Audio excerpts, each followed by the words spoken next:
Hi, Danny. There's my peeps. How you doing? Good. Good session this morning. Thank you. Thank you.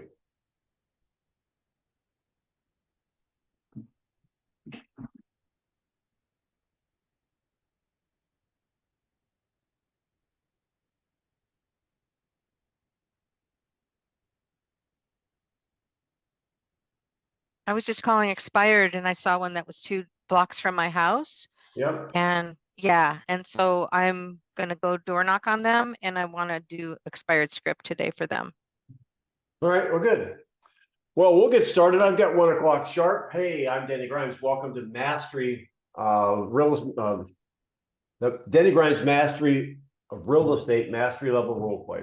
We like to practice question-based, listening enhanced conversations. And if you're watching by YouTube and you want to join, there is a QR code. Take a look at that and join us at any time. These are my peeps. Like Jesse Waters says, this is my world. This is my world right here with these guys.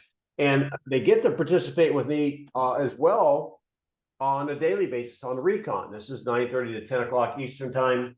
If you like the daily role play, if you're a Rain Man, you want to send your team, it's an awesome thing. Today is February 23rd, and that means it's free for all Friday. So we can cover anything at the table, calls, and I can tell you, I'm kind of curious. Most people have the choice. Most of you guys on the call here love to practice your outbound expires or for sale by owner calls more than the objections at the table. I find that a little fascinating.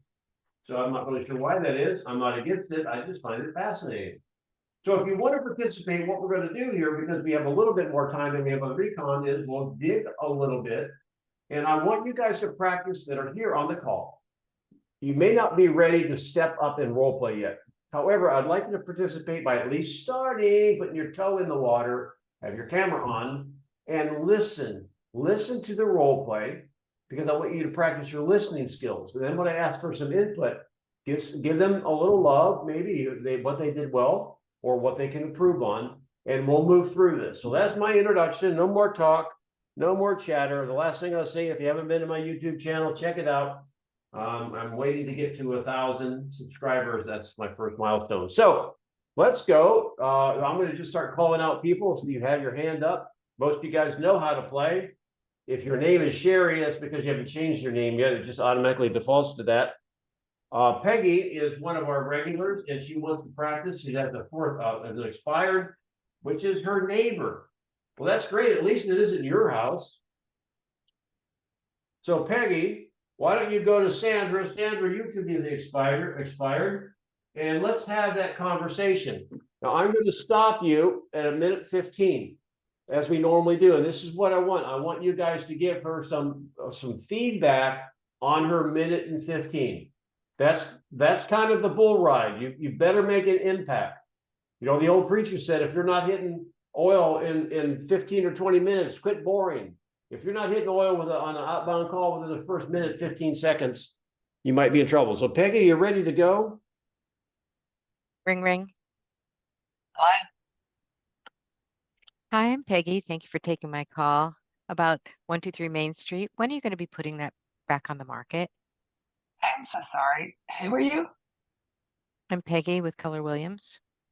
And when will you be putting your home back on the market?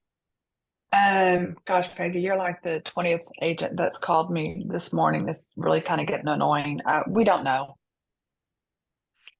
You don't know what happened to cause it to come off the market? Well, that's just kind of a personal question, Peggy. I just really don't want to get into it, and I really don't know who you are. I'm an agent, and I happen to be one of your neighbors also, which is kind of exciting. I saw that you guys went on the market and you were on the market for 3 months. And I was wondering, if you sold your home, where would you go next? We'd probably move to Houston, Texas. Oh, that sounds exciting. Why there? Well, you can carry guns and, get good food, and life is good there. Oh, awesome. So if you could carry a gun, that is what interests you? That's a whole nother conversation. But anyway, yeah. So, but at one time you wanted to get there, and your home's not on the market anymore. What's changed? There's 115 right there. So let's stop. All right. So let's mastery level. Let's go. Let's get a little bit granular here. Who would like this? Who would like to make a comment? Maybe I something will. you like, I or you do better. I- Go ahead, Steve. I think you should have said right away off the gate, I'm your neighbor. Hi, my name is Peggy. I'm your neighbor. I now live at 123 Main Street. And I think that would have put her guard down a little bit in the beginning than she just thinking you're a total stranger. All right. I made note of that. And what else? Anybody else has a comment to make? I don't know if I like that carry a gun thing. It's extremely sensitive for anyone, anyone with both sides of the political spectrum. That's just my opinion. That's right. I know. It's funny. I know, Susan, you're in California, and I was doing Bold in California. Then I flew out and went to Boise. And I didn't know Boise. And anyway, I was driving, going in an Uber to my Bold room that morning, and the Dodge Ram had a ad on the radio, said, buy a truck, get a gun. So you're talking about a change in culture from California to Boise. And Sandra's in Houston. In so Texas. They have drive-through gun centers. We do not. Anyway, Close, but not. anyway, so I think personally, me, Peggy, I thought it was when I said that there's personal things, it was just trying to find out what was going on. And I just don't know that a complete total stranger would open up like that. That's just me though. So how comfortable did you feel, Peggy, on that? You always seem to be testing out some different things. I How felt really comfortable- uncomfortable, really uncomfortable. Everything she said was, I felt like she's so mean to me. Why is she so mean? Sandra's the most meanest person. And I just, as I was telling Susan the other day, it's just like I'm so new at this. I get triggered when people are like so contentious like that. And so that's why I keep jumping in, because I'm trying every which way, to kind of get around this thing that happens to me Well, what I'm of getting studying, you guys, insulted. two things, you guys. One is, let me ask you, Peggy, how many times have you practiced that script? Gosh, many days of cold calling. Well, you practice. I mean, have you mastered? Here's what I'm thinking, you guys. If you want to be successful going after the most profitable real estate property, expireds and for sale by owners are the boardwalk and park place of real estate. And if you don't practice to a point of mastery, at least your first 15 seconds, you're a flag football player or a church softball player playing against the Yankees. You do not stand a chance. Now you get a blind squirrel, find the nut. However, it won't be a business model for you. So you guys should be practicing where you don't stutter. That's number one. You have your first 15 seconds. There should be a pattern interrupt in it. Pattern interrupt is, and Susan was one of the first, and then Matt used it too. He said, "Well, hey, look, I'm making this up as I go because I don't make outbound calls. I'm just coaching them, right? I'm Danny. I'm a local real estate agent. I saw your home came off the market. Before you hang up, do you mind if I ask you a quick question?" So before you hang up is an example of a pattern interrupt. Or, hey, making another statement, or you're the house on the 18th green, aren't you? That's a pattern interrupt because it makes them stop to think. It gets them into curiosity. Now, when you call your neighbor, Z is exactly right. If you happen to know an area and you live in it or work in it, say, well, hey, look, I know you're in Wellington. I specialize in that area. You're over there just around the corner from the clubhouse, aren't you? Why don't you connect with them a little bit? Because I'll tell you, you'll sound completely different than every other agent calling. If you can win the first 15 seconds and have Sandra drop a little bit of guard because if she's curious about something, and then it kind of flows. That's what it is at the table.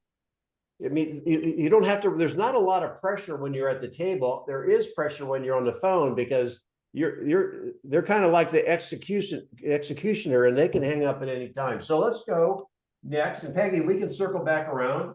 We'll see how it goes today. Sandra, you're up next. What would you like to practice?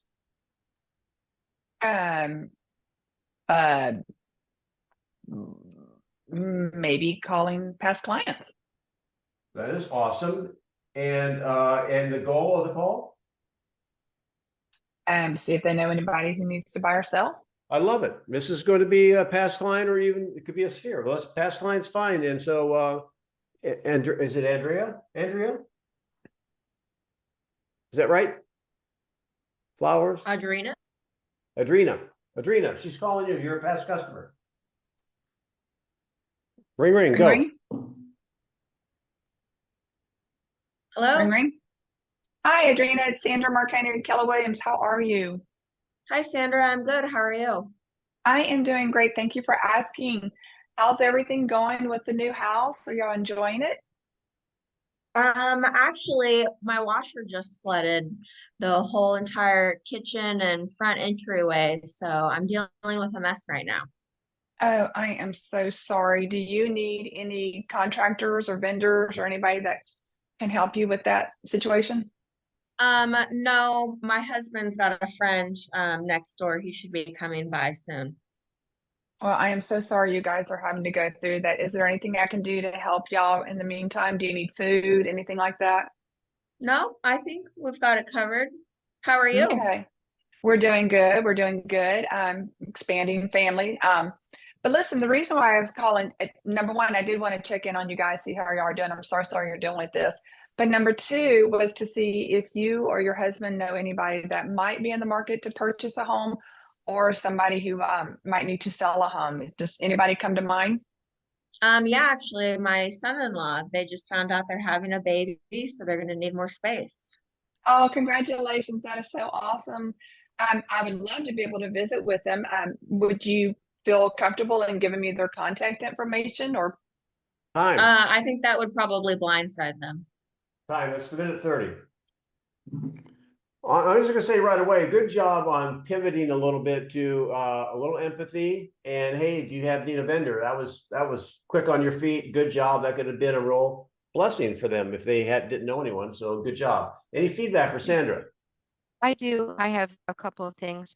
One is when you're transitioning from her traumatic experience she's having now, I might ask the question, I called you, kind of letting them know it's a business call too, and asking permission. Is this a good time? Because of what being a little bit more empathetic. And the other thing is when she asked you, how are you? It's like you weren't going to let her in. You just said something very briefly and then jumped into the business of it. That's what I observed. And that's why I did those two purpose things, because I find myself spending an exorbitant amount of time when I'm talking with past clients and we connect, and I know I stay top of mind, but I don't ever ask for like the business. So that's right. why And I would have gone into, we just had another grandbaby, blah, blah, blah, blah, blah, blah. But I knew I also had a minute 30. okay. Yeah, it would have been a good story, and some people liked it. But anyway, so here's my thinking on it. The closer you are to now, again, when you're calling somebody for the first time, you better master the bull ride. Now you're calling a past customer, you've got some relationship, you got permission for two-way communication. You don't have to be quite as polished. However, here's what I like to see in a call, how I feel comfortable receiving and giving a call. You just, if you call me out of the blue and say, how you doing? Like you want to talk, I'm a deep personality, and I'm not thinking like, okay, why are you calling me on this? I got 15 things on my mind right now I have to do. And she had her washing machine like spilling everywhere, right? So I like the fact, and you did get to it halfway through the call. Hey, there's a couple of reasons for my call. I would have preferred, and this is just the way I slice the bread. I do that first. Hey, Sandra, hey, this is Denny. We hadn't talked in a while. Listen, do you have a quick second? And I'm gonna say, do you have a quick? I'm gonna ask for permission, and you'll say yes or no. Oh, hey, look, I'm really tight on time. Well, can I buy 60 seconds? There's really two reasons for my call. One, I'm just checking in. You know me, I'm gonna check in with you every now and then. How's it going? Blah blah blah. And I sense, she's not gonna maybe go into detail. But I've let her know there's two reasons. And here's the second reason, Susan. You know, the market's shifting, right? The market's changing. The market's pretty interesting right now. That is a curious statement. That is what I called a minute ago, Curious, Pattern interrupt. curious. thank you. That's Yeah. a pattern interrupt. That's right. The market's very curious right now. And so who do you know that would like to take advantage of an interesting market? So Okay. set it up front. There's two reasons for my call. Does that Okay. help anybody? Helps me. There you go. Those are Hey, the Danny, calls to make. Danny, I just have a quick question. You said that the market is interesting right now. Who do you know that can take advantage of this? And then they're like, oh, what do you mean? I want to hear what your response would be on that. That's exactly why you make a curious statement. You're hoping they're going to ask you. Now, when they start wanting information from you, your 60 seconds turns into what? 5 or 10 3 minutes, minutes. maybe Right. 3. So find something like that. The market is interesting. The market is changing, and then whatever. And then you can say, listen, you know, I come across, this is another curious statement. Because I'm in real estate and I specialize in this area, I come across some really good buys every now and then. And I'm just kind of curious. I happen to run across a super deal, maybe a buy one, get one free, right? I'm being a little bit facetious. Use some humor. Do you know who I should call? Now, what you're doing is kind of indirectly asking them. And they said, well, you know, I don't know anyone, but maybe if it's a super good deal, I might want to know about it. Boom. So let's work on the curious pattern interrupt question in the beginning to get them like off balance a little bit. So anyway, nice job thinking on your feet, offering. Now, when you're going to bring food over, now if I were out of bourbon, would you bring me any? Okay. If you're a what? Yeah, I don't need food. I might. Hey, Bourbon. Yes, I would bring you a bourbon. Yes. Adrena. Okay, Adrena, you're going to Garrett. Oh, you would be at the table, or you would be making a call, Adrena? Well, this is one of my first times on the call, so with you, so I'm a bit nervous. I don't know what I should do. How? I want to be on the call. You want well, you're going to be nervous. Well, let's just do something. Let's give you this training wheels. Here we go. Let's give you something at the table. You work with buyers and sellers. Yes. Okay, so here would be a buyer, Okay. and let's just see how maybe interest rates are a little bit too high for you. You ready? Yep. Interest rates are a little high, Irina. So I think we're going to kind of halt our searching for at least a little Okay. bit. Sure. So I hear that. So, what would you do, or how would you feel if interest rates just continued to move higher and higher, and then you lost out on all of your purchasing power, which enabled you not to buy a home in the next decade? Oh, wow. Such a loaded question. Yeah, I mean, I don't see it going that way, but I mean, yeah, that would kind of suck. Okay, right. So you're a 65-year-old person. You know how mortgage rates have been for the last, your whole adult life, and you've never seen them as low as you have around COVID, and you didn't jump in then. So aren't you concerned that they're just going to go back up and then you're never going to be able to buy the home that you want to? So I'm going to pause you just for a second. That's all right. We're going to work on this a little bit. We'll reverse it because you're new, and so I've got here the model we typically follow. If you want to write it down, Adrena, acknowledge, isolate, we get clarity, address and close. We all do that through questions. And then I have another little drawing here about the baseball field: isolate, clarify, motivation, which we didn't really talk about. However, you went to pain a couple times. You are a natural pain giver. Good job. Okay, thank you. So we want to find out motivation. So Garrett, let's reverse this a little bit. Adrena be the buyer, and let's see how you handle a buyer wanting to pause because of interest rates, okay? Yeah, sounds good. So other than the interest rates, Alina, is there anything else that's really holding you back from? Now that's the Yeah. isolation, right? Oops, write down other than that. All right, good job, Garrett. Keep going. I'm waiting for her response. No, there's nothing else. Okay, fantastic. And Arena, remind me again. I know we It's talked a Audrina. few. Adriana, Adriana? Adriana, I'm sorry. Adriana. Remind me again. What was the biggest reason why we're actually looking to purchase a home? I'm an empty nester and I'm just ready for a new chapter in life. Okay. And what is what does that new chapter look like, to you? Well, I exactly don't know. I know that I love Florida. I've always wanted to live somewhere in Florida. Not exactly sure. That's why I reached out to you to start the whole process and see what everything looks like. Okay. Okay.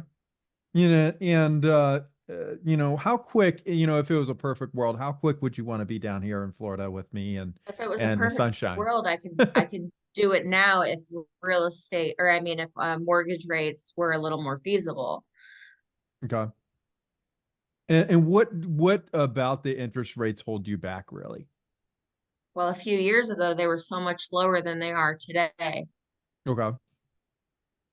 Now, let me ask you something. When interest rates go down, what do you think the prices of homes what do you think will happen with the price of homes? I don't know. You tell me. Well, in the past, typically when interest rates go down, it means more people can afford homes, right? Yes. Which means there'll be more buyers, and typically homes usually increase in price. Okay, I understand that. So if we can get you a really good, deal now, or something that, fits in within your budget, that would be advantageous for you to look at now versus waiting for interest rates to go down when you're competing with more buyers. Wouldn't you agree? So let's pause. So first up, Adriana, you notice he was asking questions. He wasn't making any statements, right? So that's kind of what we're practicing. He didn't isolate, went into clarification, went a little into motivation, and he didn't go too deep there because we generally limit table conversations to 2 or maybe even 3 minutes. So you were about 2.5 minutes, Garrett. That is a great example. Now, if you allow me, let me just go back and let me go back to you, Adriana, and this is what I would do. So one thing that Garrett did not do is get down. Remember, when you're talking about interest rates, you've got to get back to a payment. Adriana, you had said basically, but interest rates were more feasible. What do you mean by that? Well, a few years ago, they were at, 2 and 3%. Okay. Why didn't you buy then? My child was just finishing school and we wanted to stay, at the home and let him finish his senior year. It's funny. I thought you were a senior moving to Florida. Congratulations. Okay, got it. Well, I'm now an empty nester. My son just went to college. Oh, okay. Anthony, that son went to college. Great. All right. So 2 or 3%. So, well, let me ask you. All right. So, are you saying that when the interest rates are more feasible, they were certainly lower? So, is it a cost issue for you? Is it an affordability issue, or is it like? It's an affordability issue. So, if you could find something you wanted and you liked and you could afford it, does it matter what the interest rate is? Actually, no. Pardon me? No. Okay. Well, now what I've done is I don't even have to go any further. I've taken interest rates out of the equation. So who wants to take it now? Now she's come down to Florida. She's found something she wants. And now her taste doesn't match her pocketbook. She's found that her price range is 400, and she likes something that's 500. That's everything. Nothing at 4 meets her needs. 500 is it. Who wants to handle that? Z?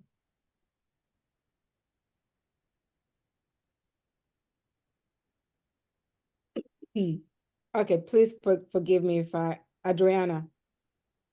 Audrina, it's fine. Adriana, okay. Adrina. Adrina, sorry. Okay, Adrina, so we have looked, and then this house, you say the house that you are interested in is 500. Please explain to me, what about this house that interests you? Well, this one has a pool and a brand new roof, and all the other homes that I've looked at don't have pools. And now being in Florida, I would really love to have a pool. Okay. You remember when we first discussed and you told me the affordability that you could afford, which was 400, and this is 5. How does that look like? I don't understand.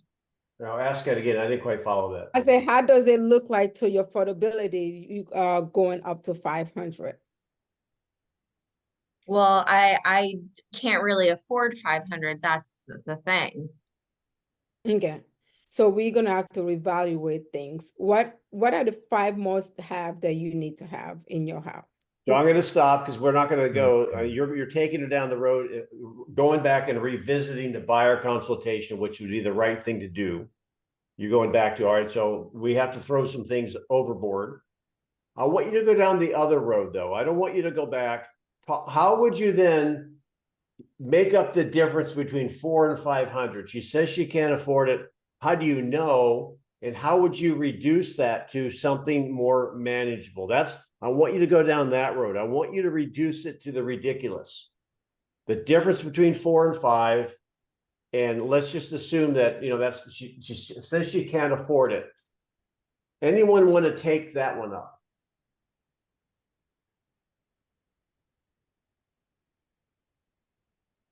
Oh, shoot.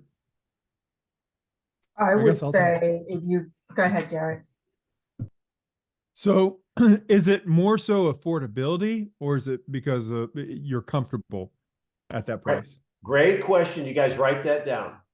Now, one question we did not address up front when you're working with a buyer, we just assumed it here, is you always want to find out if they own or not, own or rent. But this is going to be, I guess, a vacation home or second home in Florida. So from what the conversation is going, she's not selling anything. She wants a house down here. So what Garrett asked is a great thought-provoking question. Ask it one more time, Garrett, in case you missed it. Yes. Is it more so affordability, or is it more your comfort level to be at It's more- at 400? Yeah, it's more about being comfortable with what I can afford. I don't want to stretch myself. I'm going to pause you right there. What have we learned? What have we learned now? That she can afford more. It's becoming a will issue, not an affordability issue. So sometimes you have an employee that's not doing a good job. Well, is it that you don't know how to do it, or is it your attitude? It's her attitude. All right. So keep going, Garrett. So let me ask you something. I guess I'm going to go right to pain is what I'm thinking. But so let's say we wait for the interest rates to go down and the price goes up to 600. Okay, I'm I'm going to stop you because Okay. now one of the rules, and I don't think you have to go down there in this one. One of the rules I like to follow on our role play here is you're not really predicting the future. I see where you're going.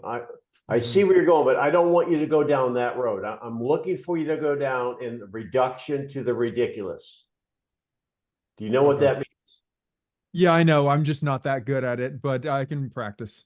Well, I'll help you. I'll help you out. So you said, so let me ask you, so you were hoping to come down here and you would be, and imagine your affordability is going to be 400,000, but I would assume that you would be willing to stretch that a little bit for the right house, right? Because you want to be in Florida. Yes. And what would that stretch? I know 400 was your goal, but however, what would that stretch point be? Well, I don't really know. That's the thing. I have, only X amount of dollars that I can pay every month for my mortgage. So I don't know what the difference between the $500,000 mortgage payment would be to the $400,000 mortgage payment. Well, I got that, but I want to have, first of all, based on what you looked at, 400 is not even realistic. So we have two choices. Well, three. One, don't move to Florida. And by the way, don't never be afraid to take it away from them, because that's always an option, right? Two, let's modify your choices. And so what you'll have to do is give up a pool, and you can be in the area you want, or figure out if you can make it work. So if a house basically was going to cost you $10 more a day, but it had the pool, it had everything you wanted, would that be acceptable? Yes. Well, that's what I mean by stretching. So what if the house was $20 a day? So you'd have to kick in 10, your husband have to kick in 10, $20 a day. Would that be doable? Yes. You see what I did, guys? The difference between 4 and 500,000 is 100,000. We're talking about the mortgage amount, and the base at 6.5%. That's $632 a month, which is what, $20 a day. That's how you walk them down the road.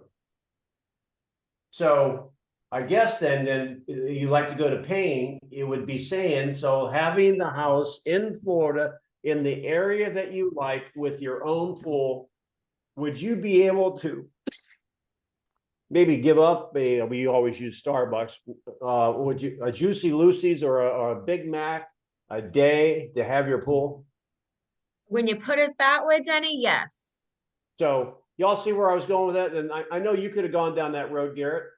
However, Right. I think you would have had her make her first buy into the fact it's only $20 a day.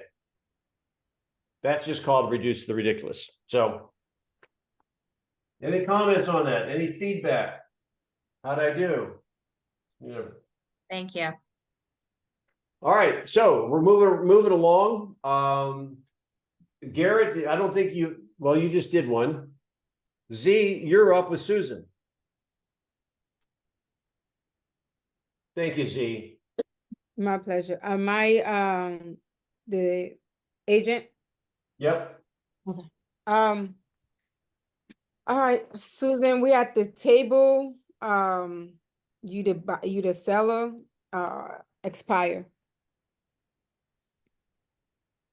You're at, okay, so you call Susan, you're expired at the table, and you've taken a walk through the house. You're sitting down. Susan, what is your objection? I'm gonna wait until the interest rate go down a little bit, and then I'm gonna sell my house. Okay, now everyone get this. She wasn't expired, just expired in the last week. Now she wants to wait for lower interest rates. Z, you're at the table. Go. Okay, what's important about the low interest rate? Yeah, so more buyers can afford my house. All right, how does that look like? What do you mean? When the low interest rate, then they have more buyers. Obviously, that I didn't sell my house. I took it off the market. I wasn't getting the offer that I want. Isolate, Z. Isolate. Beside the low interest rate and more buyer purchasing your home, is there any other reason why you won't put me to work today? No, that's the only way, because I need to net XYZ. Okay. Oh my goodness. Okay, I think I heard, why am I so starting right now? Okay, Got this. thanks. Okay, so beside that, you will sign with me. Let me ask you a question. Where exactly will you move into when you sell this house? Oh, I don't need to move. I'm already living in another house. All right, okay, so if I can bring you, okay, my goodness. Let's just stop. I'm gonna stop. You're lost somewhere. Where are you lost? I don't know where I even got lost. All right, so Well, see, what have we learned? Evidently, she's not living in the house. So Susan, is this an investment home? I guess so. This is a scenario I had with this morning, this lady, $2.3 million. And she gave me that objections. So how I would handle this, Z, was aside from the interest rate, what are you waiting, what are you looking to get? Tell me more about that, aside from interest rate. And then if she said, well, I need to net XYZ, then you say, okay, are you free and clear on this? And then if I could bring you, let's say $100,000, if I could bring you a buyer, or if you have a buyer with an offer about $100,000 to $200,000 less, is this something that you may want to do? You see, rather than having her set on a price. All right, so all right, I'm going to try to draw this in, so I'm getting a little lost. So you're saying that what's the XYZ thing you're saying? What is that? No, dollar amount, I don't know, mid price point. She needs to net, let's say, the 2 million out of the 2.4. Oh, so it must be a one bedroom in California. Okay, so she wants a net 2.4, all right, and right now the market says no to that, correct? Right. And so it's an investment property. Is she have it rented? No, it's not rented. It's empty. Right now it's empty, yeah. All right, so let me just take over for a minute and see if this is helpful. So you had it on the market, it just expired. It failed to sell at your number. And now you want to wait. Why would you have sold it last week and you won't sell it this week? Because I didn't get my price. Okay. So what if you can't get your price for another year or 2 or 3? Good question. I did not ask that. Well, you're betting on it coming back. So are you going to leave your asset, your home here empty, waiting on rates to fall? What is it costing you a month to have this house here empty? Got that. Well, give me a role play with me. Okay. Well, so it's pretty much all paid for. The only thing that I have to pay for is taxes and utilities. Got it. And what were you planning on doing with the proceeds of this home? Now, see, if you've got somebody out there that's got a free and clear house, there is an opportunity cost to that capital. It could go and buy a CD at 5 or 6% at least, or it may whatever. So what are you going to do with the proceeds, Z? Well, I'm just gonna cash out I'm retiring, so I'm probably gonna need that money. Because I did ask if she wants to do a 1031 and she used to say no. No, don't just stay with me on my role play. Okay. So what are you going to do with the proceeds? I'm gonna cash out. I'm just gonna use this for my retirement. Well, you're going to put it somewhere though, aren't you? You're not going to put it in your mattress. Oh, no, yeah, I'm gonna put it in a bank. And what kind of interest rates are you going to be getting on that? Well, I don't know, just for rainy days. Probably 4 or 5%. All right. So what is a 5% on $1 million? 50,000. Is that 50,000 a year? Yep. Times 2, that's 100,000 plus the cost of carry. It's probably going to cost you. It's going to cost you $150,000 every year you wait for interest rates to drop. So what if they don't drop for 10 years? Wow. I don't know about 10 years. Yeah. See, well, okay, I don't want you guys to get bored and like check out. However, where I'm taking her down the road, it makes no logical sense. Can anybody help me understand logically why you would leave an asset sit empty, Right. waiting on an unrealistic number? Yeah, no, I So- like the fact that you're painting the picture, making them realize that without telling them by asking good questions. I like that. So I'm- well, my last question would be something like this. So let's say it goes 2 years, there's $300,000 that you have lost. So not only would you have, the market saying no at 2.4. So you're now going to have to ask 2.7 to get to break even. So you see, you're getting further away from your goal, aren't you? Yeah, One more thing I might say, one more. Anybody want to take a wild guess? I'll give you 2 tickets to Greece if you can get it. Here it is. How long have you owned the home? 30 years. 30 years? Yes. Is it fair to say that you didn't pay 2 million for it? Yeah.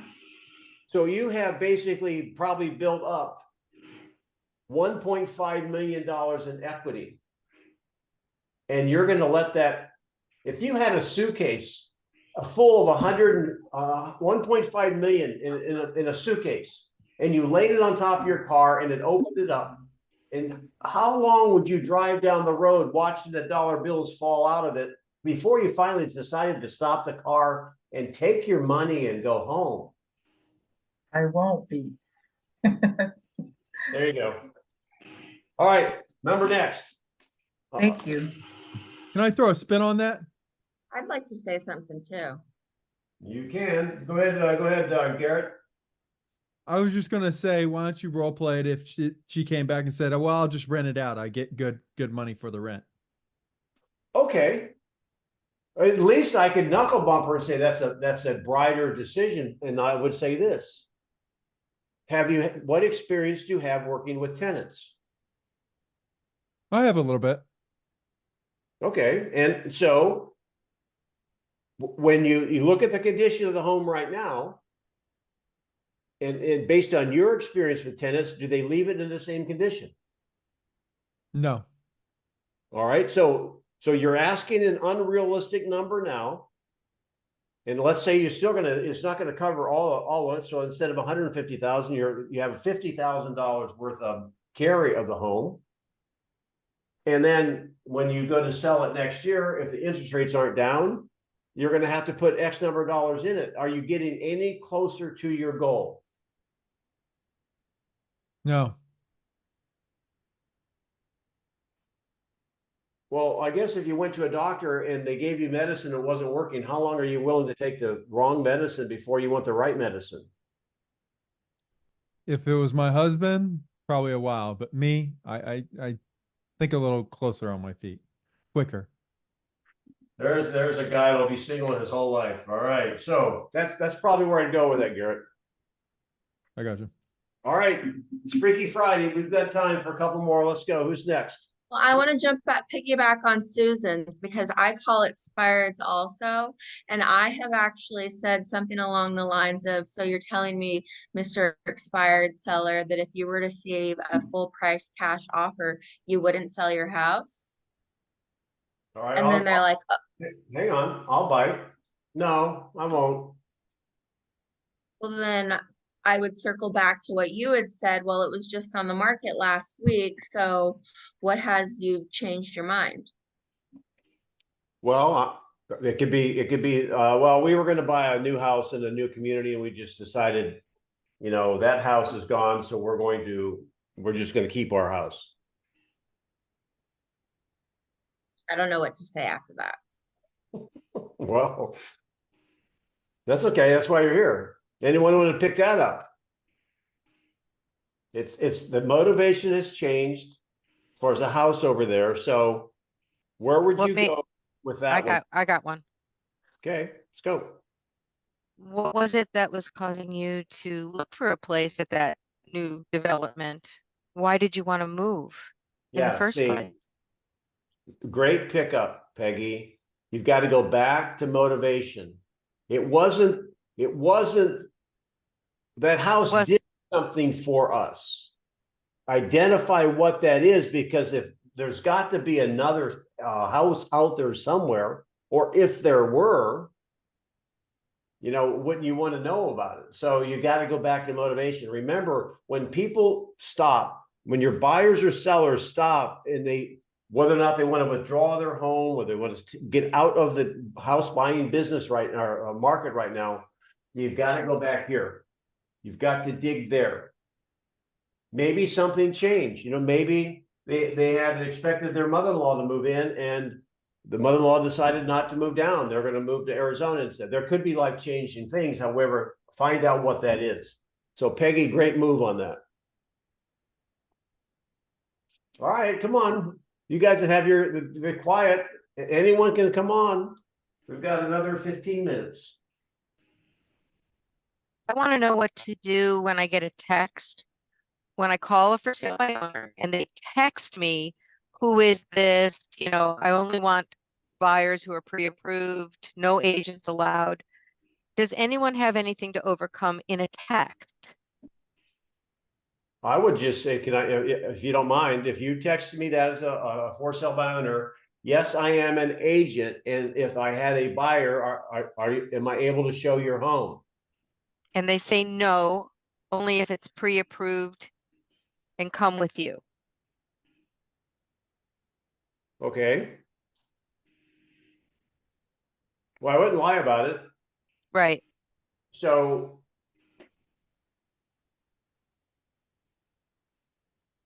I would say, then when is your next open house? Okay. We're not having one. You're not. I would then say, is it this difficult for buyers to get in your home? Oh, that's a great statement. You can That's a soften it. little aggressive. That's a little But aggressive. that concept is So you could great. soften it. You might want to say, well, I understand, and you might want to consider have ways that buyers, like, for example, my buyers are from the Northeast. They can't come with me. However, I can do a virtual tour with them. I mean, I can walk through the home and see it. So, you do want to expose your home to buyers, don't you? And here, I'd go one step further. I wouldn't lie about it, but if I had one, here's the thing.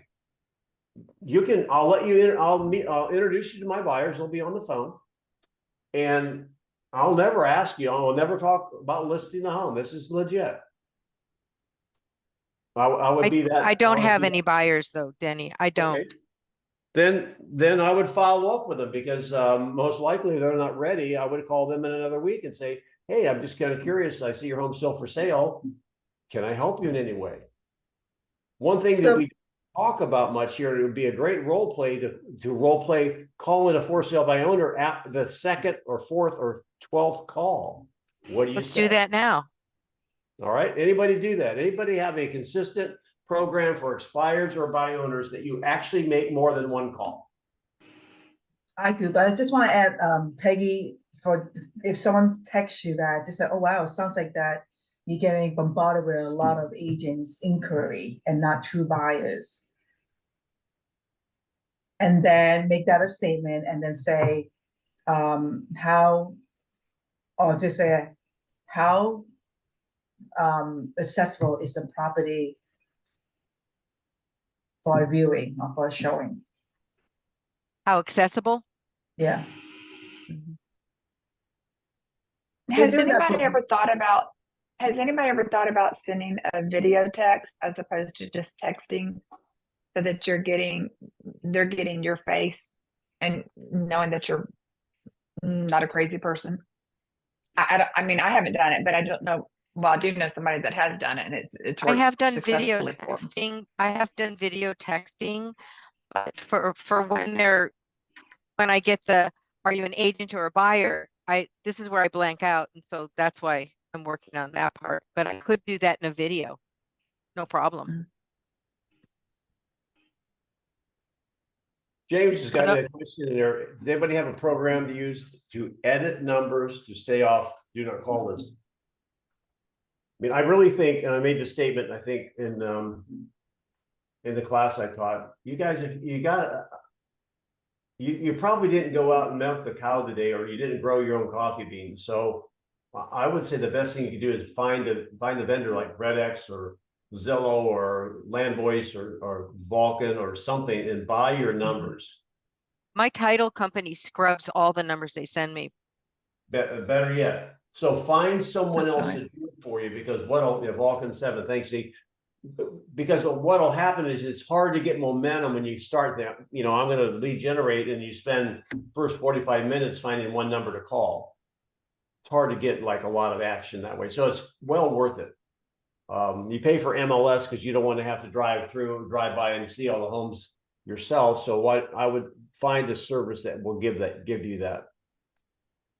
Who wants a wild card?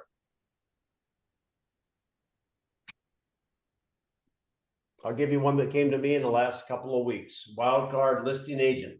Who wants a wild card? I'll do it. All right, Susan. Hey, Susan, here's, I'm a real estate agent. I've been selling my house on my own. I've not been successful. What I'd like to do is have you co-list it with me. And we'll split the commission, and you can market it, and I'll also be on the listing in MLS as a co-agent. But let me ask you, I don't know if that's allowed if you're not licensed in California. As It a is. co-listed. Two people can. It is. Two people could probably be on it. Yes, Mhm. It is?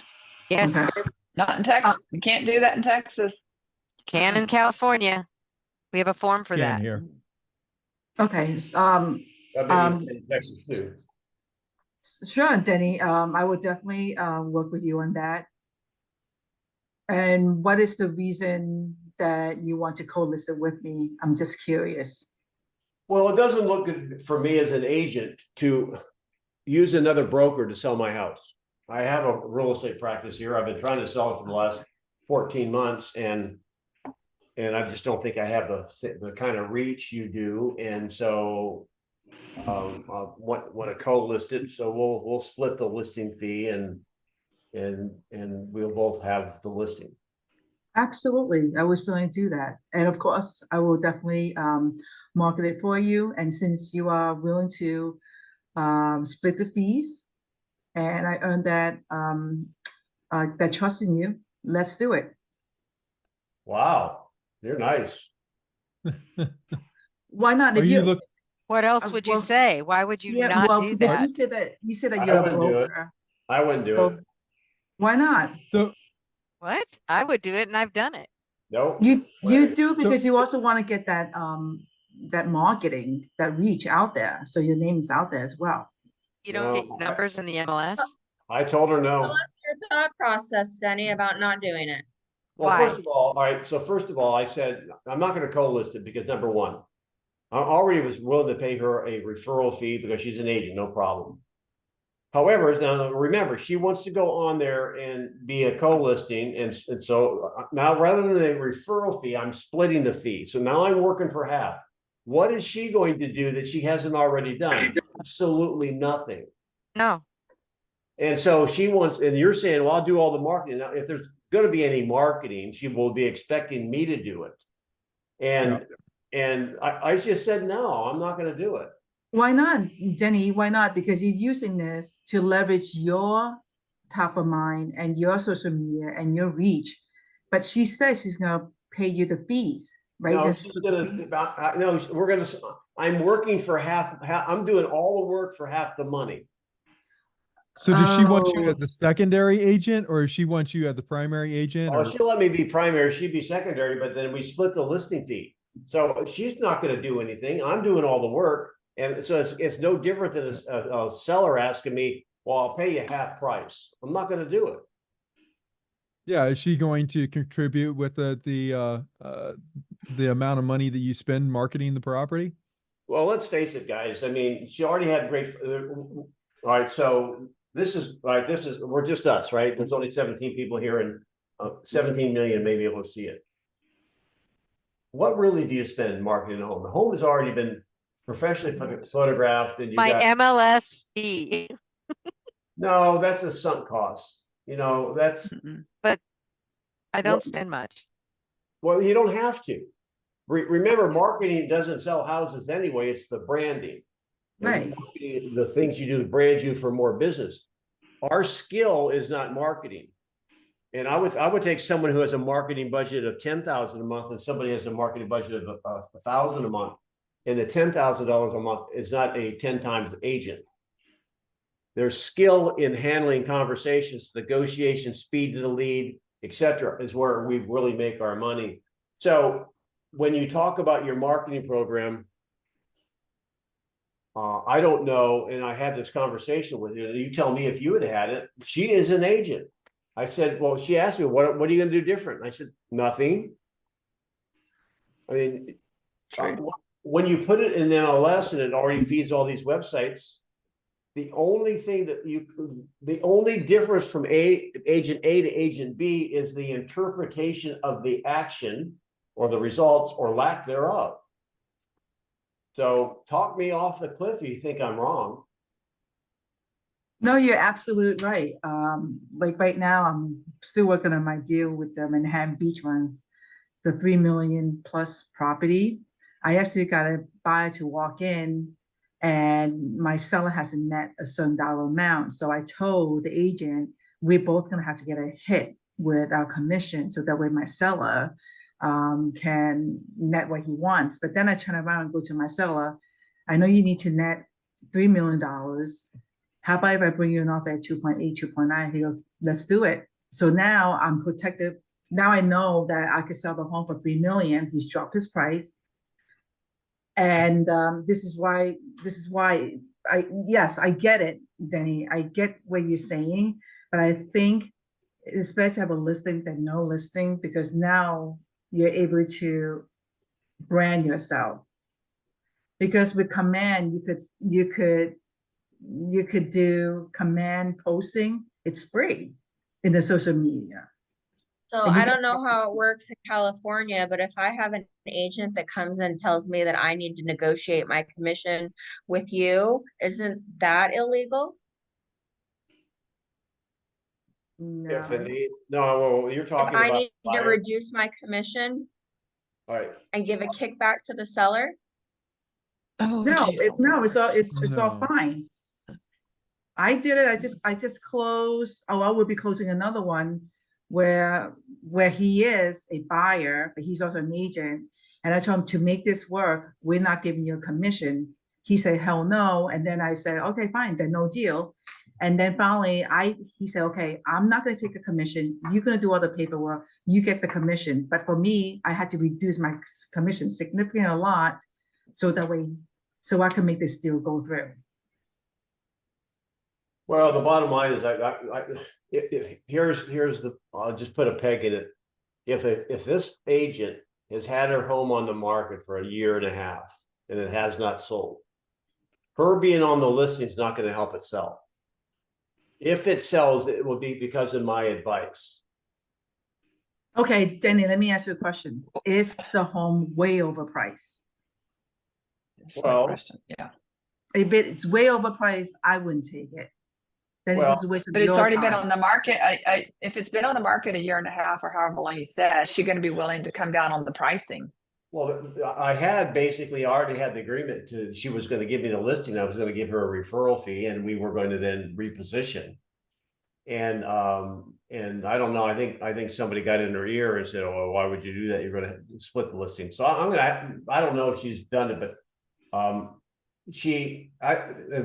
eventually she would have had to come down if she wants to sell.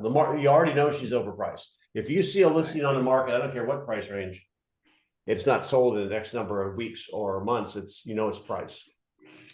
So I don't know if they would have had the motivation, but even if they would have been motivated, I don't know that I'd have done it. Yeah. Anyway, that's just, I'm not saying you can't, I don't know that I would have, because I'm working for half the fee. Well, in that case, if it's been on the market for a would. year and a half, and then she's asking you to take it with half, then I wouldn't do it. I wouldn't do it because you know that it's not realistic. It's a fantasy price. So you guys are my regulars, I appreciate that. next Friday. I'll let you know next Friday. I'll be back. So we'll be back from family reunion. So we'll have next Friday. And for those that go on Recon, I did mention today, we will continue to have Recon all the way through family reunion. We'll be recording at 8:30, 6:30 in the morning for me in Vegas. So this will be fun. You join my time frame. So you guys, thanks for being on. Have a great weekend. I appreciate you. Thank Thanks, you. Jenny. Bye, y'all.